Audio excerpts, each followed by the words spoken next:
আর একটা কথাও বলবি না। তোর কথা আমি অনেক সহ্য করেছি। এখন অভির সঙ্গে আমার বিয়ে হয়েছে। অভি আমার হাসব্যান্ড। আমিও দেখি তুই কিভাবে আমার কাছ থেকে অভিকে কেড়ে নিস। কথাটা শুনে পরীর বাবা হিরণময় অনেক রেগে যায় আর সঙ্গে সঙ্গে ছুটিকে বলে ওঠে, এই মেয়ে, তুমি আমার মেয়ের সঙ্গে এভাবে কথা বলছো কেন? তোমাদের দুজনকে আমি দেখে নেব। এই বলেই ঝুমকির হাত ধরে টেনে সেখান থেকে বেরিয়ে যায়। এইসব দেখে ঠাম্মি কোনোটাই মেনে নিতে পারে না আর রেগে অভিকে বলতে থাকে, দাদুভাই ছোটবেলা থেকে তোমার সঙ্গে পরীর বিয়ে ঠিক ছিল, তাহলে তুমি কেন এই মেয়েকে বিয়ে করলে? এই বিয়ে আমি মানি না। কথাটা বলা মাত্রই ঠাম্মি অসুস্থ হয়ে পড়ে।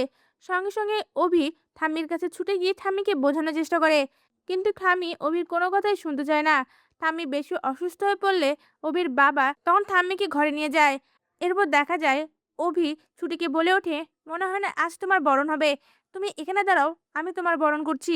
এই বলেই সেই বরণডালা নেওয়ার জন্য অভি ঘরের ভিতরে যেতে লাগলে অভির মা বরণডালা নিয়ে বেরিয়ে আসে আর বলে ওঠে, আমি থাকতে তুই কেন বরণ করবি? আমি আমার ছেলে এবং আমার ছেলের বউকে বরণ করে নেব। কথাটা শুনে অভি অনেক খুশি হয়ে যায়। এরপর অভির মা আবারও অভিকে বলতে থাকে, আমি জানি না তুই এই বিয়েটা কেন করেছিস, কিন্তু আমার মনে হয় আমার ছেলে কখনো ভুল করতে পারে না। আর ওই মেয়েটাকেও আমার পরী হিসেবে মেনে নিতে কষ্ট হচ্ছিল। আর ভগবান যা করে নিশ্চয়ই মঙ্গলের জন্য করে। এরপর দেখা যায় অভির মা ছুটি ও অভিকে বরণ করে আর ছুটিকে বলে ওঠে, আজ থেকে তুমি এবারের বউ, কিন্তু আমার কাছে তুমি আমার মেয়ে। আমি তোমাকে মেয়ের মতন যত্ন করব। কথাটা শুনে ছুটি অনেক খুশি হয়ে যায় আর সঙ্গে সঙ্গে অভির মাকে জড়িয়ে ধরে। তা ভিউয়ার্স, এমনটাই যদি নতুন পর্বে হয় আপনাদের দেখতে কেমন লাগবে? আপনাদের মূল্যবান মতামত আমাদের কমেন্টে জানান। ধন্যবাদ। ছুটির বাবা দেবদত্ত রায়কে নির্দোষ প্রমাণ করতে এবার আসল অপরাধী সিসিটিভি ফুটেজ কোর্টে পেশ করলো অভি। এই ফুল এপিসোডটি পেতে এক্ষুনি আমাদের চ্যানেলটি সাবস্ক্রাইব করুন। এই পর্বে দেখা যায় ঝুমকিকে ফলো করে অভি আসল সত্যের মুখোমুখি হয়। ছুটি ও অভি মিলে দেবদত্ত রয়ের কেসের বিষয়টা নিয়ে আশ্রমের বাচ্চাদের সঙ্গে কথা বলার সময় ঝুমকি তাদেরকে ভয় দেখায় আর সঙ্গে সঙ্গে ছুটি ও অভি দুজনেই ঝুমকিকে ধরে ফেলে। এদিকে ঝুমকি ধরা পড়ার পরে মনে মনে বলতে থাকে, ছুটি আমিও দেখবো তুই এই কেসটা কিভাবে জিততে পারিস। দেবদত্ত রায়ের ফাঁসি হবে। এই কথাগুলো ভেবে রাগ দেখিয়ে সেখান থেকে চলে যাওয়ার সময় তখনই ঝুমকির ফোনে রোমা কান্দিলাল ফোন করে আর সেটা অভি দেখে ফেলে। অভি মনে মনে বলতে থাকে, এই ঝুমকির সঙ্গে রোমা কান্দিলালের কিসের সম্পর্ক? তাহলে কি ঝুমকিকে ফলো করলে আসল কালপিট পর্যন্ত পৌঁছাতে পারবো? এই কথাগুলো ভেবে একদৃষ্টিতে ঝুমকির দিকে তাকিয়ে থাকে। এরপর দেখা যায় অভি ইন্দ্রকে ইশারা দিয়ে তার কাছে ডাকে। এদিকে ইন্দ্র অভির কথা শুনে ঝুমকিকে ফলো করতে শুরু করে আর অন্যদিকে ঝুমকি আসল প্রমাণ জোগাড় করার জন্য আশ্রমের আশেপাশের সকল সিসিটিভি ফুটেজ জোগাড় করার চেষ্টা করে।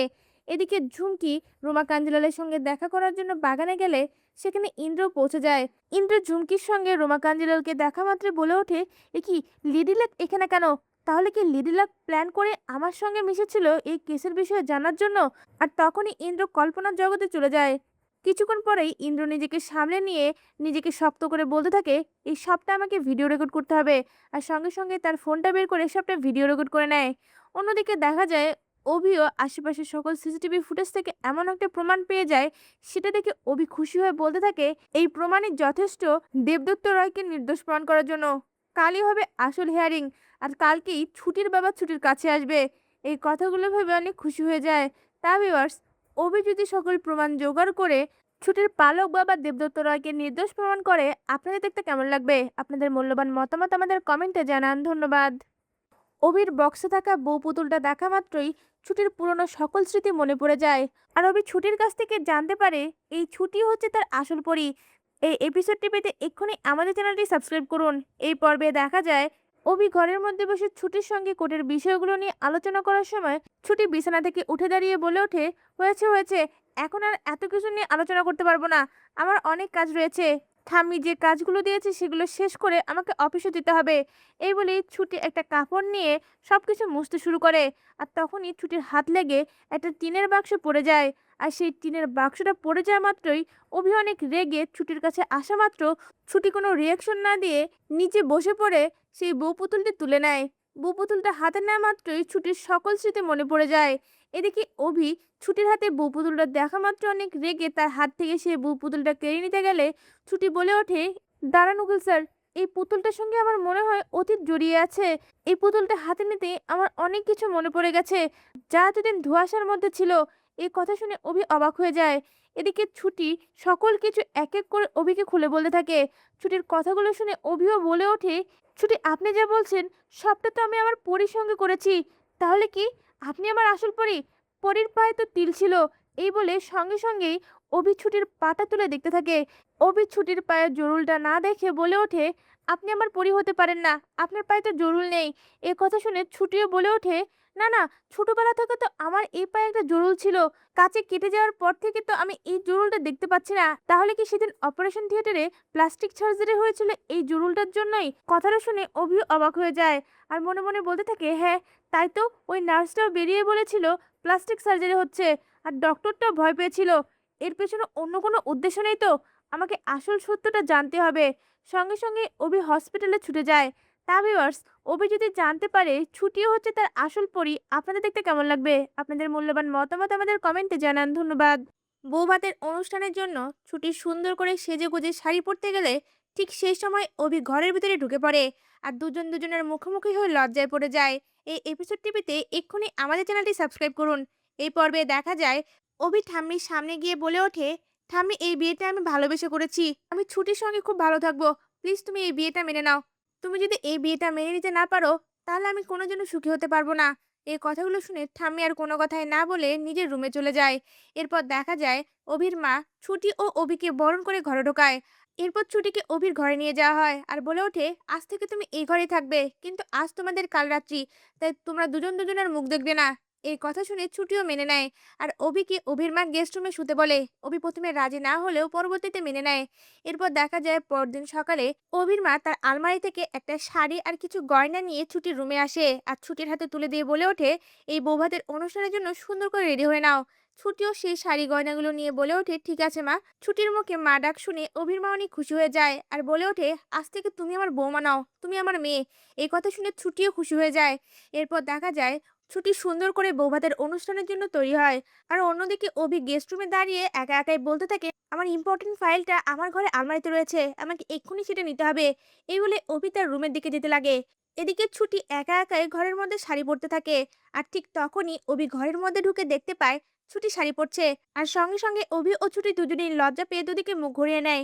অভি বারবার বলতে থাকে, সরি সরি সরি, আমি ভুলে গিয়েছিলাম তুমি এই রুমে আছো, আমার একটা ইম্পর্টেন্ট ফাইল এই রুমে আছে, ফাইলটা নিয়ে আমি এক্ষুনি বেরিয়ে যাব। তখনই ছুটি তার শাড়িটা পরে ফেলে আর বলে ওঠে, সমস্যা নেই, এখন তাকাতে পারবেন। অভিও সঙ্গে সঙ্গে ছুটির দিকে তাকায়। ছুটি সুন্দর করে তৈরি হয়েছে এটা দেখে অভি অপলক দৃষ্টিতে ছুটির দিকে তাকিয়ে থাকে আর মনে মনে বলতে থাকে, এই মেয়েটাকে এতটা সুন্দর লাগছে কেন? আমি কি তাহলে ছুটির প্রতি দুর্বল হয়ে পড়ছি? না না, আমি শুধু পরীকেই ভালোবাসি। এ বলে চোখটা নামিয়ে নেয়। তা ভিউয়ার্স, অভি যদি জানতে পেরে যায় এই ছুটি হচ্ছে তার আসল পরী, আপনাদের দেখতে কেমন লাগবে? আপনাদের মূল্যবান মতামত আমাদের কমেন্টে জানান। ধন্যবাদ। আবারও ছুটির পক্ষ নিয়ে ঝুমকিকে উচিত জবাব দিল অভি। এই ফুল এপিসোডটি পেতে এক্ষুনি আমাদের চ্যানেলটি সাবস্ক্রাইব করুন। এই পর্বে দেখা যায় আশ্রমের ছেলে মোহন রুমা কাঞ্জিলালের কথায় ভয় পেয়ে কোর্টের মধ্যে মিথ্যে বয়ান দিলে এবারও জজ সাহেব ছুটির বাবা দেবদত্ত রয়ের বেলটা মঞ্জুর করে না। এতে করে ছুটি খুব কষ্ট পায়। এরপর দেখা যায় অভি ছুটিকে নিয়ে বাড়িতে ফিরলে সেখানে ঝুমকি এসেও হাজির হয়। বাড়ির সবাই ছুটিকে নতুন সাজে দেখে অবাক হয়ে যায়। ঠাম্মি রেগে সকলের সামনেই বলে ওঠে, এ কি ধরনের সাজ? তখন ঝুমকি সঙ্গে সঙ্গেই বলে ওঠে, ঠাম্মি তুমি তো জানো না, ছুটি ছদ্মবেশ নিয়ে কোর্টে গিয়েছিল, এবারের মান সম্মান নিয়ে তো ওর কোনো মাথা ব্যথাই নেই। কথাটা শুনে ঠাম্মি আরো রেগে যায়। আর এদিকে অভির সঙ্গে সঙ্গেই ঝুমকিকে অপমান করে বলে ওঠে, আপনার কি বাড়িঘর নেই? সারাদিন কেন এখানেই পড়ে থাকেন? আর এই আগুনের মধ্যে ঘি না ঢাললে তো হচ্ছিল না, আপনার তো এটাই কাজ, উটকো ঝামেলা একটা। এই কথা শুনে ঝুমকি রেগে গিয়ে বলে ওঠে, ঠাম্মি দেখো না কি বলছে তোমার সামনে। ঠাম্মিও অভিকে থামানোর চেষ্টা করে। এদিকে অভি নিজের রাগটাকে কন্ট্রোল করে ছুটির কাছে যায় আর ছুটির গালে হাত দিয়ে বলে ওঠে, আমি তো আমার বউকে এই সাজে দেখতে চেয়েছিলাম, তাই আমার বউ আমার জন্য এই সুন্দর করে সাজে কোর্টে গিয়েছিল। আমার বউ আমাকে কত ভালোবাসে। তখন ছুটি আস্তে আস্তে বলতে থাকে, উকিল স্যার এগুলো একটু বেশি হয়ে যাচ্ছে না? সকলের সামনে একটু বেশি না করলে হয় না? অভি তখন ছুটির কথায় পাত্তা না দিয়ে সকলের সামনেই ছুটিকে কোলে তুলে নেয় আর তার রুমের দিকে নিয়ে যেতে লাগে। এটা দেখে অভির মা লজ্জা পেয়ে মুচকি মুচকি হাসতে থাকে আর ঠাম্মি রেগে গিয়ে বাড়ির সকলের সামনেই বলে ওঠে, বেশি আদিক্ষেতা দেখানো হচ্ছে, এ বাড়ির পরিবেশটাই নষ্ট করে ফেলেছে, এই মেয়েটা আমার দাদু ভাইয়ের উপর জাদুটোনা করেছে। তা ভিউয়ার্স, অভি ও ছুটির এমন খুনসুটি ভালোবাসা আপনাদের কেমন লাগছে? আপনাদের মূল্যবান মতামত আমাদের কমেন্টে জানান। ধন্যবাদ। রোমাঞ্চকর নতুন পর্ব। ফুলসজ্জার ঘরে ভয় পেয়ে ছুটি অভিকে জড়িয়ে ধরে। এই এপিসোডটি পেতে এক্ষুনি আমাদের চ্যানেলটি সাবস্ক্রাইব করুন। এই পর্বে দেখা যায় অভি ছুটিকে বিয়ে করে রায়বাড়িতে এলে কেউ অভির বিয়েটা মেনে নিতে চায় না। অভি তখন বাড়ির সকলের সামনেই বলে ওঠে, আমি ছুটিকে ভালোবাসি। আর হ্যাঁ, পরীর সঙ্গে হয়তো বা আমার বিয়ে ঠিক ছিল, কিন্তু আমি তো ভালোবাসি ছুটিকে, তাই আমি ছুটিকে বিয়ে করেছি। এই কথা শুনে হিরণময় রেগে গিয়ে সঙ্গে সঙ্গে ঝুমকির হাত ধরে টেনে রায়বাড়ি থেকে বেরিয়ে যায়। এদিকে অভির ঠাম্মি ও অভির বাবা অভিকে নানান কথা শোনাতে লাগলে অভির মা এসে তাদের সামনে দাঁড়ায় আর বলে ওঠে, মা আপনি এমন করে অভিকে বলবেন না। অভি একজনকে ভালোবাসে, আর ভালোবেসে যখন এই মেয়েকে বিয়ে করে এই বাড়িতে এনেছে, তখন আমাদেরকে এই বিয়েটা মেনে নেওয়া উচিত।